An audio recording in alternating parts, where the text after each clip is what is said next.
আসসালামু আলাইকুম, আশা করি সবাই ভালো আছেন। হিন্দুবাদের জন্য নমস্কার। তো আজকে নিয়ে আসলাম 18 মাসানের ফিরানি মন্ত্র। মন্ত্রটা একটু বড় হবে, 1.5 পৃষ্ঠার মন্ত্র হবে। এটা হচ্ছে 18 মাসানের ফিরানি। এখন যে কোনো মাসানি আপনার উপরে লাগান করা হোক না কেন, সেই মাসানকে ফিরাইয়া দিতে পারবেন।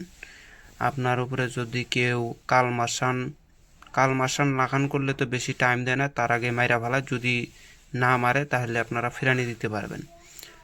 আর যদি আমি এভাবে যদি আপনাকে হাগুরা মাসান, দেও মাসান, তারপর অন্যান্য বিভিন্ন যত মাসান আছে, ডেন্ডুরা মাসান, ঘাটুয়া মাসান, শুকনা মাসান, টেপুয়া মাসান, এগুলা যদি মাসান যদি আপনার উপরে কেউ নাগান করে বা কোনো রোগীর উপরে যদি কেউ নাগান করে ফেলায়, তাহলে আপনারা এই এক মন্ত্রের দ্বারাই 18 মাসানকেই ফিরাইয়া দিতে পারবেন।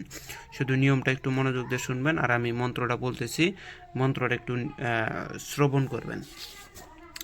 এই মন্ত্রটা কিন্তু খুবই ডেঞ্জারাস একটা মন্ত্র, খুব পুরাতন মন্ত্র, খাঁটি মন্ত্র, একদম অরিজিনাল পিওর মন্ত্র। এটা মন্ত্রগুলা পড়লেই বুঝতে পারে এগুলো সম্পূর্ণ হিন্দু শাস্ত্রের মন্ত্র। মন্ত্রটা আমি একবার পড়ে শুনাইতেছি, তারপরে আপনাদেরকে নিয়মকানুন বুঝাই দিতেছি। মন্ত্রটা শুনেন।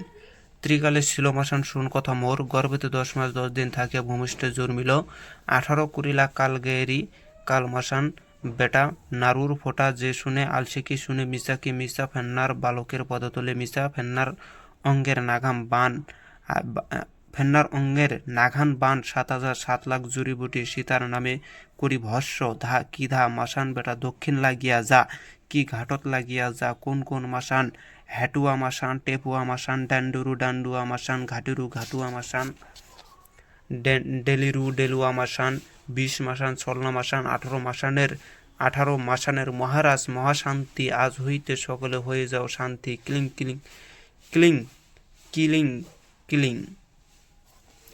আবারও বলতেছি মন্ত্রটা। ত্রিকালে ছিল মাসান শোন কথা মোর, গর্ভেতে 10 মাস 10 দিন থাকিয়া ভূমিষ্ঠ জন্মিল, 18 কুড়িলা কাল গেরি কাল মাসান বেটা নারুর ফুটা যে শুনে আলসে শুনে মিশা কি মিশা ফন্নার বালকের পথতলে মিশা ফেন্নার অঙ্গের নাগাম বান 7,000 7 লাখ জুড়িবুড়ি সীতার নামে ভস্য করি কি ধা মাসান বেটা দক্ষিণ লাগিয়া যা কি ঘাটত লাগিয়া যা কোন কোন মাসান হ্যাটুয়া মাসান টেপুয়া মাসান ডেন্ডুয়া মাসান ঘেটুয়া মাসান ঘেটুয়া মাসান টেলুয়া মাসান ডেলুয়া মাসান 20 মাসান ছল্লা মাসান 18 মাসানের মহারাজ মহাশান্তি আজ হইতে সকলে হয়ে যাও শান্তি ক্লিং ক্লিং শান্তি ক্লিং ক্লিং ক্লিং। এই ছিল মন্ত্রটা। তো এটার পূর্ণাঙ্গ কাজ যদি আপনারা করতে চান, স্ক্রিনশট দেন সর্বপ্রথম।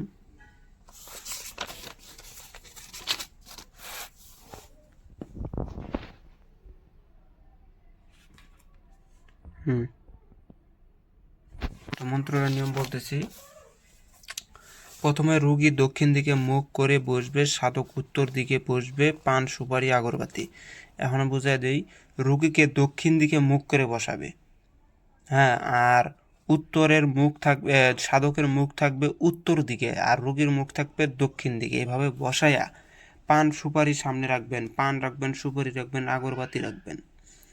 18 মাসানের যদি পূর্ণাঙ্গ ফেরানি করতে চান তাহলে 18টা পান লাগবে, 18টা সুপারি পানের উপরে দিয়ে দিবেন। হ্যাঁ, কলা লাগবে 18টা।